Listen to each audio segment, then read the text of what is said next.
तो चलिए स्टूडेंट्स, आज के इस क्लास में हम लोग डिस्कस करेंगे एक एक्टिविटी को जो हमारा होगा एक्टिविटी नंबर 1।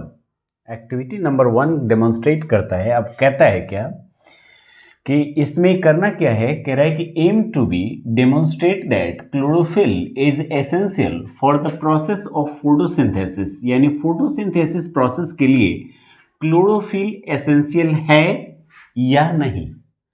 इसी बात को अपने साबित करेंगे इस क्लास में। ठीक है स्टूडेंट्स, तो देखिए इसमें कह रहा है कि इस एक्टिविटी प्रोसेस के लिए सबसे पहले आपको क्या होता है, किसी भी एक्टिविटी को, किसी भी प्रैक्टिकल को, किसी भी मतलब एक्टिविटी को आपने कंप्लीट अगर करना है तो you have to collect some materials that required for the particular process, particular activity. अब यहां देखिए क्या क्या आपको चाहिए, कह रहा है कि ए पॉटेड प्लांट विथ और वेरीगेटेड लीव्स। ठीक है, दूसरा चाहिए होगा आपको ए पेंसिल, तीसरा a white sheet of paper, अगला 70% alcohol, a beaker, KI solution, water bath, petri dish, dropper. इन कुछ बेसिक सब्सटेंसेस की आपको रिक्वायरमेंट होगी, तब ये आप प्रूफ कर सकोगे कि chlorophyll is essential for the process of photosynthesis. Photosynthesis के लिए क्या जरूरी है भाई, क्लोरोफिल जरूरी है। आपको बताता चलूं कि क्लोरोफिल जो है वह प्रोटीन का बना हुआ एक कॉम्प्लेक्स स्ट्रक्चर है और उसमें हाइड्रोकार्बन्स प्रेजेंट होते हैं। हाइड्रोकार्बन्स आपने पढ़ा होगा, ठीक है, कार्बन और हाइड्रोजन का कंपाउंड मोस्टली जो है मोस्ट प्रोबेबली हाइड्रोकार्बन्स होते हैं। चलिए तो बता दूं आपको कि क्लोरोफिल जो होता है वह कई सारे टाइप का होता है, याद रखिएगा। क्लोरोफिल जो होता है इसमें क्लोरोफिल, याद रखिएगा कि इसमें A B C D E F ये सारे टाइप्स ऑफ क्लोरोफिल हैं। आपको लगता होगा कि हम अल्फाबेटिकल पढ़ा रहे हैं, पर अल्फाबेट नहीं है ये, actually these are the types of the chlorophyll.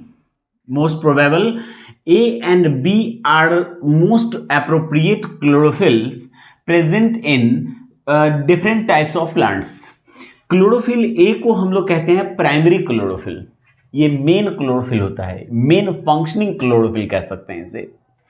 Second उसका एसोसिएटिव क्लोरोफिल होता है जो मोस्ट ए और बी दोनों प्लांट्स में पाए जाते हैं, सभी मतलब मोस्ट ऑफ प्लांट्स में ये पाए जाते हैं। इसके बाद बात करें अगर सी डी ई और एफ का, तो ये सारे जो क्लोरोफिल्स होते हैं ये मोस्ट प्रोबेबल आपके बैक्टीरिया, कुछ एल्गी और कुछ अनदर टाइप्स ऑफ माइक्रोस्कोपिक या प्लैंक्टन्स वगैरह में आपको देखने को मिलेगा। तो ये हो गया कुछ टाइप्स ऑफ क्लोरोफिल। अब ये क्लोरोफिल आपको पता है कि करता क्या है, तो यह लाइट एनर्जी को एब्जॉर्ब करता है। Most of visible light energy को क्लोरोफिल ए एब्जॉर्ब करता है, जिसमें दो चीजें प्रमुख रूप से होती हैं। एक होता है कैरोटीनॉइड,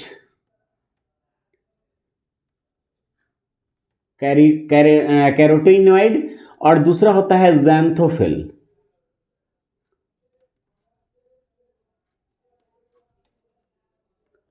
ये दो चीजें मोस्ट प्रोबेबल इसमें प्रेजेंट होती हैं और यही दोनों मिलकर इसमें से मतलब एब्जॉर्ब करती हैं क्या, लाइट एनर्जी को, और उसे प्रोवाइड कर देती हैं।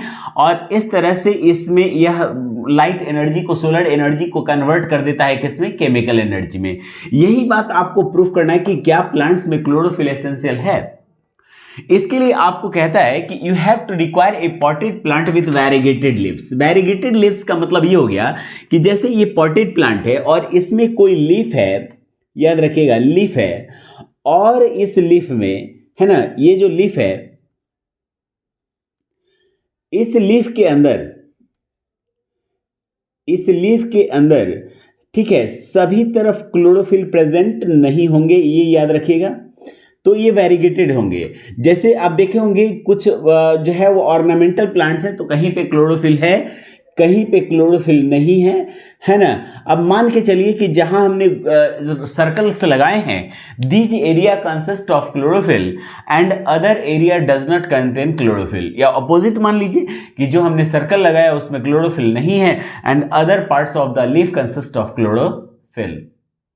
ठीक है, तो जो कलरफुल हो गया, व्हाइट कलर है, जैसे आपने देखा होगा मनी प्लांट में, मनी प्लांट को याद कीजिए, मनी प्लांट में आपने लीव्स देखा होगा, वह डिफरेंट डिफरेंट कलर्स को कंसिस्ट करता है, कहीं व्हाइट है, कहीं ग्रीन है, कहीं कुछ है, कहीं कुछ है, अदर कलर्स को जो है वो कंसिस्ट करता है, और इसलिए ज्यादातर लोग इसे ऑर्नामेंटल प्लांट के तौर पर, घर में सजावटी पौधे के तौर पर इस्तेमाल करते हैं। अब बात करेंगे क्या, तो इस वैरीगेटेड प्लांट को लेना है, और वो भी वैरीगेटेड पॉटेड प्लांट होने चाहिए, यानी गमले में लगा हुआ पौधा होना चाहिए। गमले में लगा हुआ पौधा का सबसे बड़ा खासियत है कि पौधा लिविंग है और इसे आसानी से हम क्या कर सकते हैं, ट्रांसफर कर सकते हैं from one place to another, है ना। It can be easily transferred, है ना, उसे कैरी किया जा सकता है, ट्रांसपोर्टेड किया जा सकता है। दूसरे, आपको चाहिए होगा एक पेंसिल चाहिए होगा, उसके बाद चाहिए होगा आपको व्हाइट शीट ऑफ पेपर, आपको चाहिए होगा 70% ऑफ अल्कोहल, एक बीकर चाहिए होगा, केआई सॉल्यूशन चाहिए होगा, वाटर बाथ चाहिए होगा, पेट्री डिश चाहिए होगा, ड्रॉपर चाहिए होगा, और उसके साथ एक और बहुत इंपॉर्टेंट चीज चाहिए होगा आपको, वह चाहिए होगा आपको स्प्रिट लैंप, स्प्रिट लैंप चाहिए होगा for the process of boiling. Spirit lamp के बिना तो आप बॉयल नहीं कर पाएंगे ना, और लैब में तो ज्यादातर आपका स्प्रिट लैंप ही वर्क करता है। स्प्रिट लैंप जो है वह बहुत अच्छी तरह से बर्न करेगा और it provide sufficient quantity of heat to perform different types of experiments, so we have to take a spirit lamp. Now we are starting the procedure. सबसे अब हम लोग स्टार्ट करेंगे क्या, प्रोसीड्यूर को, यानी प्रोसेस को स्टार्ट करेंगे स्टेप बाय स्टेप, है ना। एक एक स्टेप को आपको समझना है, तब जाकर आप इस एक्टिविटी को कंप्लीट कर पाएंगे। पहला कहता है, फर्स्ट नंबर प्रोसेस कि take a potted plant and place it into a dark room, है ना। This potted plant has been placed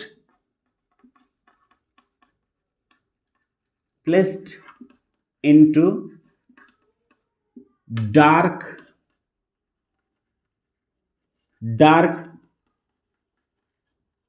room. ठीक है, डार्क रूम का मतलब हो गया कि the room that where light, any type of light does not provided to the plant और does not available for the plant, यानी वह रूम जिसमें प्लांट को रखा जाए तो उसमें उसे लाइट नहीं मिलना चाहिए। सवाल है कि sir why do we do so, ऐसा हम क्यों करेंगे, तो इसके पीछे एक बड़ी वजह है। वजह यह है कि the plant that placed into the dark room has lost their prepared और स्टोर फूड। आप ऑलरेडी जानते हैं कि plants has to prepare their food in the form of glucose. किस फॉर्म में, ग्लूकोज के फॉर्म में, ठीक है, ये है ग्लूकोज। इस फॉर्म में प्लांट्स अपना फूड प्रिपेयर करते हैं, बट ये प्रिपेयर करेंगे तो इस फॉर्म में, but they have to store their food in the form of starch.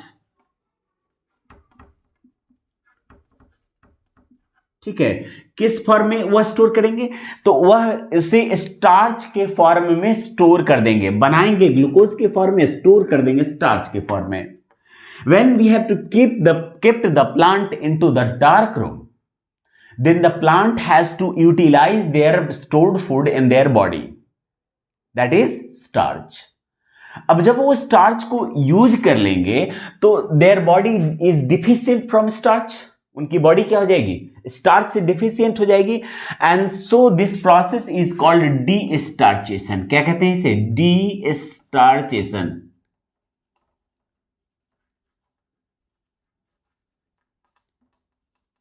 ठीक है, डी-स्टार्चेशन प्रोसेस हो जाएगा। अब उसके बॉडी में, अच्छा आपको रखना है कितनी देर तक, तो in the dark room for, अब याद रखिएगा, फॉर 3 days, 3 days।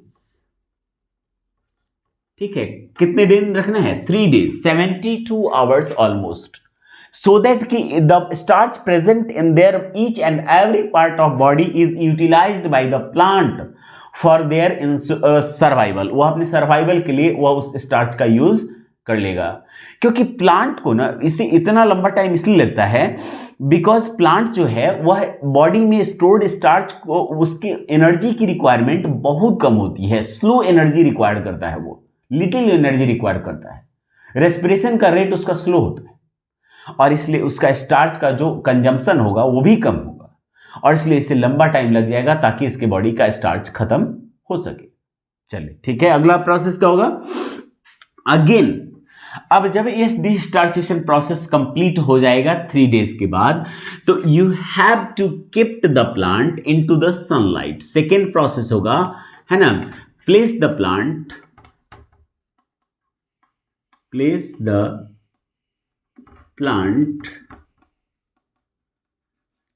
into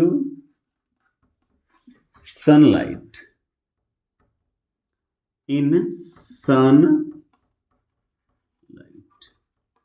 अब देखिए इसे आपको सनलाइट में रखना है और कितनी देर के लिए? For 6 hours, for 6 hours. ठीक है, कितनी देर के लिए रखना है? 6 आवर्स के लिए, ज्यादा देर के लिए नहीं रखना है, अदरवाइज वो फिर से स्टार्च बना लेगा और अपने डिफरेंट पार्ट्स में उसे स्टोर करना स्टार्ट कर देगा। आफ्टर 6 आवर्स यानी 6 घंटे या इसके आसपास, अब ये नपा तुला नहीं है कि 6 घंटे ही रखना है, आप 5 घंटे रख सकते हो, 4 घंटे रख सकते हो, 4.5 घंटे रख सकते हो, है ना, लेकिन फिर भी आप 5 घंटे के आसपास कोशिश करो कि ये कंप्लीट हो जाए। अब जब ये when you have to completed 5 hours, you have to pluck the leaf, आपको इस लीफ को इस प्लांट से डी अटैच कर देना है। एंड देन इस लीफ को क्या करना है कि आपने ना मतलब इस व्हाइट शीट ऑफ पेपर पर, है ना, जो आपने व्हाइट शीट ऑफ पेपर ले रखा है, तो आपको इस व्हाइट शीट ऑफ पेपर पर इस लीफ को लेकर आना है और इस लीफ को सेम डिजाइन प्रिपेयर करना है ना, सेम आकार, ठीक है, जैसा यह लीफ है वैसा ही। और इसमें आपको टिक यह लगा देना है कि कहां कहां पर क्लोरोफिल है, कहां कहां पर क्लोरोफिल है। आपको इस लीफ को इस व्हाइट शीट पर सबसे पहले लीफ डिजाइन ऐसे ही रखने के बाद प्रिपेयर करेंगे, फिर यह निशान लगा देंगे कि कहां कहां पर क्लोरोफिल है। अगर ऐसा नहीं भी कर सकते हैं तो you have to mark the region containing chlorophyll with the help of pencil. अब क्या करेंगे कि इस लीफ पर आप पेंसिल से मार्क कर देंगे, जैसे हमने यहां पे मार्क कर रखा है ना, कि मार्क कर दिया कि भाई यहां पे क्लोरोफिल है, यहां पे क्लोरोफिल है एंड यहां पे क्लोरोफिल है। Why do we have to use the pencil? Why we didn't have to use the pen? आप पेंसिल का इस्तेमाल क्यों करेंगे, पेन का क्यों नहीं करेंगे? उसके पीछे एक वजह होती है। देखिए पेंसिल जो होता है that consist of graphite and graphite का जो बॉइलिंग पॉइंट होता है ये बहुत ज्यादा होता है और इसलिए हम जब आगे के प्रोसेस करेंगे तो वहां पर वह ग्रेफाइट रिमूव नहीं होगा, जबकि पेन में स्याही होती है, इंक होता है और उसे बॉयल करने पर वह रिमूव हो सकता है। और दूसरी बात, ग्रेफाइट अगर डिसॉल्व नहीं होगा वाटर में तो वह डेफिनेटली किसी केमिकल रिएक्शन में पार्टिसिपेट भी नहीं करेगा, जबकि इंक आप जानते हैं कि वाटर में इजीली डिसॉल्व होगा और अगर डिसॉल्व होगा तो वह रिएक्शन में पार्टिसिपेट कर सकता है, वह रिएक्शन को अफेक्टिव बना सकता है, वह हमारे मिलने वाले रिजल्ट को भी अफेक्टिव बना सकता है कलर की वजह से। इसलिए हम लोग किसका यूज कर रहे हैं? पेंसिल का यूज कर रहे हैं, ताकि मार्क कर दें उस रीजन में जहां पे क्लोरोफिल है। तो mark the chlorophyll reason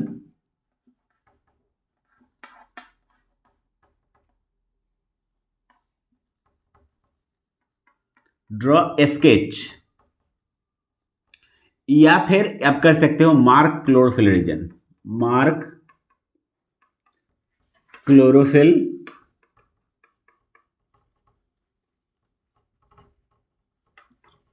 reason. ठीक है, इसमें क्लोरोफिल रीजन को आपने मार्क कर दिया है।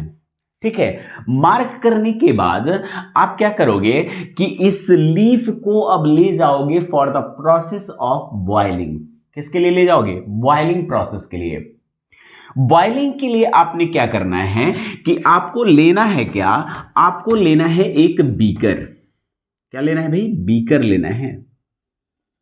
ठीक है, इस बीकर में आपको फील कर देना है वाटर को, you have to feel water, water को फील करना है। और इस वाटर को क्या करना है कि आपने ना स्प्रिट लैंप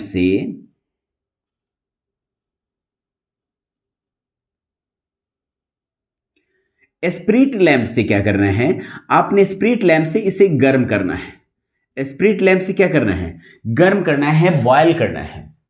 और इसमें लीफ को रख देना है, इसमें लीफ को रख देना है ना। और इसमें लीफ को रख देना है फॉर 10 मिनट्स, बॉइलिंग वाटर में 10 मिनट्स रखना है, ताकि इस पर जो भी डस्ट, डार्ट, जो भी एक्स्ट्रा अनवांटेड पार्टिकल्स हैं, दैट शुड बी रिमूव्ड, वह हट जाए। लेकिन ज्यादा देर नहीं रखना है, क्योंकि उससे कार्बोहाइड्रेट के डिसॉल्व होने के चांसेस भी बढ़ जाते हैं। ठीक है, इसलिए इसे 10 मिनट्स मैक्सिमम इसमें पानी में बॉयल करेंगे इसे। और बॉयल करने के बाद जब ये पानी में बॉयल हो जाता है, देन आप क्या करेंगे कि आपने ना एक छोटा सा और बर्तन लेना है, जिसमें लीफ रखा जा सके। और इसमें क्या करना है कि यू हैव टू फिल, इसमें हमने रखा है वाटर को, इसमें हमने क्या रखा है, वाटर, याद रखिएगा, इसमें हमने रखा है वाटर। ठीक है, और इस बीकर में हमने क्या रखना है, तो इस छोटे से बीकर में, इस छोटे से बर्तन में हमने रखना है क्या, तो हमने रखना है इसमें अल्कोहल। ठीक है, क्या रखना है, अल्कोहल रखना है। कितना परसेंट, तो आपको पता है कि सर आपने तो 70% ही बोल रखा, कितना बोल रखा, 70% बोल रखा। तो ये 70% अल्कोहल वाला जो बर्तन है, आपने ना इसमें क्या करना है कि भाई लीफ को डाल देना है, इसमें लीफ को इमर्स कर देना है, लीफ को इमर्स करोगे, इसमें लीफ को इसमें डालोगे। ठीक है, and then the particular pot has been placed into the bigger beaker, यह बड़े से बीकर में आपको ना इसको प्लेस कर देना है। ठीक है, कुछ इस तरह से, आप देखो कुछ इस तरह से प्लेस करना है। आप क्या करोगे, इसमें ना बीकर में इस तरह से, आप बीकर में है ना, इसमें बीकर है और इस बीकर में आपको इस तरह से प्लेस कर देना है। ठीक है भाई, इसमें बीकर में है ना, और लीफ कहां रहेगा भाई, तो बीकर में बॉयल हो रहा होगा। कहां बॉयल हो रहा होगा, बीकर में। ठीक है, और कौन से beaker, that consist of alcohol. कहेंगे सर डायरेक्ट अल्कोहल को बर्नर पे रख देते हैं ना, अब ये वाटर बॉयल होगा, फिर अल्कोहल बॉयल होगा, फिर इसमें लीफ बॉयल होगा। तो इसके पीछे एक बड़ी वजह होती है कि the substance that consist of alcohol cannot be directly placed on the burner. Burner पे डायरेक्टली इसे नहीं रखा जा सकता, क्योंकि alcohol is highly flammable substance. Alcohol जो होता है वो बहुत ही फ्लेमेबल होता है, जैसे ही यह स्प्रिट लैंप के कांटेक्ट में आएगा, इसमें आग लग जाएगी। ठीक है ना, and that become more dangerous. So बड़ी सावधानी से इसे कहां प्लेस करना होता है हमने, बॉइलिंग वाटर में, ताकि पहले वाटर बॉयल हो, फिर अल्कोहल बॉयल हो, और तब उसमें रखा हुआ लीफ अब बॉयल हो जाएगा। And the question arises here that कि sir why should we boil the particular leaf in the alcohol? Alcohol में बॉयल क्यों करें, पानी में तो बॉयल करेंगे, वो पता है कि dust, dirt and other impurities को रिमूव किया सर वाटर में बॉयल करके। अब इसे अल्कोहल में बॉयल करेंगे तो alcohol has to remove the maximum amount of the particular, जो मैक्सिमम अमाउंट जो होता है इसमें क्लोरोफिल या अदर केमिकल्स का, दैट शुड बी रिमूव्ड। वह क्या हो जाएगा, रिमूव्ड हो जाएगा। अल्कोहल में आपको बॉयल करना है ना 30 to 45 मिनट्स। कितनी देर बॉयल करना है, इस अल्कोहल में आपको बॉयल करना है 30 to 45 मिनट्स। 30 to 45 मिनट्स तक लगभग बॉयल करना है, आप याद रखिएगा इसमें। ठीक है, इसमें मतलब कुछ देर बॉयल करने पर, उसके बाद आप कुछ देर बॉयल कीजिएगा। जब अच्छा एक एक्सपीरियंस और हो जाएगा कि जब इस अल्कोहल में आप बॉयल कर रहे होगे तो थोड़ी देर के बाद आप देखोगे कि the leaf becomes completely colourless. इसमें कोई भी कलर आपका नहीं रह गया है, ऑलमोस्ट ये येलोइश कलर दिखना शुरू हो जाएगा। क्लियर। इसे बॉयल करने के बाद आपने क्या करना है कि इसे बीकर को बाहर निकालना है और बीकर से लीफ को निकाल लेना है। Leave it for some time, after that आप उसे वाटर से वॉश कर दो और तब उसे थोड़ा सा ल्यूक वार्म वाटर जो आपने गर्म कर रखा था पहले से पानी, उसमें कुछ देर के लिए छोड़ दो। ऐसा इसलिए कि आप जब इसे ठंडा करोगे तो यह हार्ड हो जाएगा, थोड़ा सा कड़ा हो जाएगा, तो इसे अल्कोहल में बॉयल करने की वजह से, तो जब इसमें प्लेस करोगे तो यह सॉफ्ट हो जाएगा and that is perfect for your experiment. आपके एक्सपेरिमेंट के लिए रहेगा। तो इसे लीक वार्म वाटर या बॉइल्ड वाटर में जो है वह थोड़ी देर के लिए आपको छोड़ देना है ताकि ये सॉफ्ट हो जाए। ठीक, इसके बाद देखिए इसका अल्कोहल की एक बड़ी खूबी यह भी है कि यह बाकी सारी चीजों को तो डिसॉल्व कर लेता है, क्लोरोफिल डिसॉल्व कर लेगा, अदर इंप्योरिटीज को डिसॉल्व करेगा, but it can not dissolve the carbohydrate, या कार्बोहाइड्रेट को अपने अंदर डिसॉल्व नहीं कर सकता है, क्योंकि इसमें वह कार्बोहाइड्रेट जो है वह अल्कोहल में कभी डिसॉल्व नहीं होता। तब यह कार्बोहाइड्रेट इस लीफ में अब बचा हुआ रह गया, मोस्ट ऑफ चीजें इसमें से रिमूव हो गई, बचा हुआ क्या रह गया, तो वह रह गया कार्बोहाइड्रेट। तब आप लोग एक पैट्रोडिस, एक ग्लास का डिश टाइप का स्ट्रक्चर होता है, ग्लास का डिश टाइप होता है, इसी डिश का नाम हो जाता है क्या भाई, पेट्रोडिस नाम हो जाता है, पेट्रोडिस। अब इस पेट्री डिश के अंदर आपको लीफ को रख देना है, लीफ को कहां रखना है, पेट्री डिश में, है ना, पेट्री डिश में लीफ को रखना है। पेट्री डिश ग्लास का होता है और इसलिए जब इस पर कोई दूसरा केमिकल रखा जाएगा, जब कोई दूसरा केमिकल रखा जाएगा तो उसका इस पर कोई इफेक्ट, साइड इफेक्ट नहीं होगा, क्योंकि ग्लास किसी भी अदर केमिकल के साथ रिएक्शन परफॉर्म नहीं करते, नॉर्मली तो बिल्कुल नहीं। तो इसमें क्या पेट्री डिश में रखा, अब हमने ना लेना है एक ड्रॉपर, क्या लेना है, एक ड्रॉपर लेना है,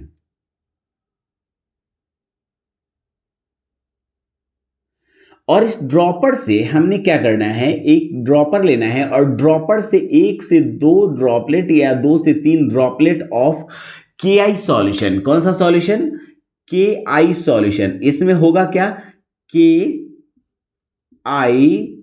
सॉल्यूशन, ठीक है। KI सॉल्यूशन का मतलब हो गया कि इसमें पोटेशियम आयोडाइड सॉल्यूशन होगा, या इसे हम लोग कह सकते हैं आयोडीन सॉल्यूशन, कौन सा सॉल्यूशन, आयोडीन सॉल्यूशन रखेंगे।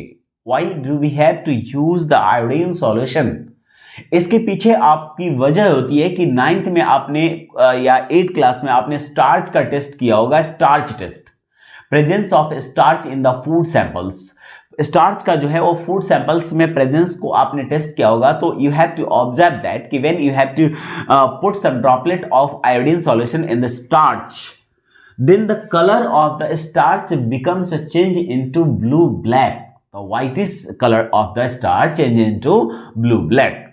तो वही आयोडीन सॉल्यूशन यहां भी रखेंगे, क्योंकि लीफ में भी क्या प्रेजेंट है भाई, ये स्टार्च प्रेजेंट है, ठीक। तो जब स्टार्च यहां पे प्रेजेंट है और हम इसमें रख रहे हैं KI सॉल्यूशन, तो वहां पे याद रखिएगा कि केवल उन्हीं रीजन्स का कलर चेंज होता है, आप देखोगे क्या कि केवल उन्हीं रीजन्स का कलर चेंज होता है दैट कंसिस्ट ऑफ क्लोरोफिल, जो रीजन, जो एरिया, जो पार्ट ऑफ लीफ कंसिस्ट करता था क्लोरोफिल का, उसका कलर चेंज हो गया, ब्लू ब्लैक में चेंज हो गया, लेकिन जो एरिया क्लोरोफिल कंसिस्ट नहीं करता है that can not change its colour, वह कलर चेंज नहीं करता। And this activity proves that chlorophyll is essential for the process of photosynthesis. इसमें आपने यह देखा कि केवल क्लोरोफिल है जहां पर स्टार्च बना, केवल क्लोरोफिल है, इसका मतलब जहां पर फोटोसिंथेसिस हुआ, बाकी सारे रीजन में फोटोसिंथेसिस नहीं हुआ, क्यों, because the area that does not consist of chlorophyll, because उसका कलर जो है वह ग्रीन नहीं था, तो हमने अंदाजा लगाया कि यहाँ पे क्लोरोफिल नहीं है, ठीक है। तो स्टूडेंट्स यह बात यहाँ पर परफेक्टली क्लियर हो जाता है कि क्लोरोफिल जो है वो फोटोसिंथेसिस प्रोसेस के लिए जो है वह एसेंशियल होता है, क्लियर है। तो ये एक्टिविटी आपने समझना है, इसमें प्रोसीड्यूर लिखना है, प्रोसीड्यूर के बाद ऑब्जर्वेशन लिखना है, क्या लिखना है भाई, ऑब्जर्वेशन,